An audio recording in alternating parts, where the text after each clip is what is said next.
अरे 5-10% लोक जर एखाद्या झुंडीच्या द्वारे जर मुंबईला येत असतील, आम्ही तर 50% आहोत गावगाड्यात. म्हणायचे हो थांबा 2 मिनिट, आम्ही काय राज्यकर्ती जमात आहोत? आम्हाला आमदार खासदारांचा सपोर्ट आहे. अरे 50% ओबीसी जर एकत्रित झाला काय होईल तुमचं?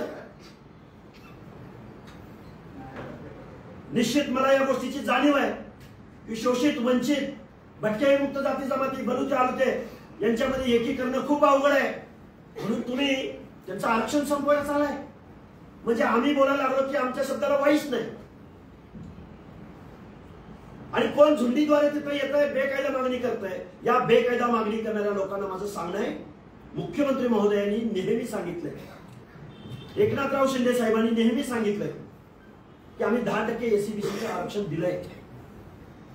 ओबीसीच्या कट ऑफ पेक्षा एससीबीसीचा कट ऑफ कमी असताना ओबीसी मधून आरक्षण का पाहिजे? म्हणजे ओबीसीचं आरक्षण संपवणे हा एक कलमी आणि एकमेव कार्यक्रम आहे.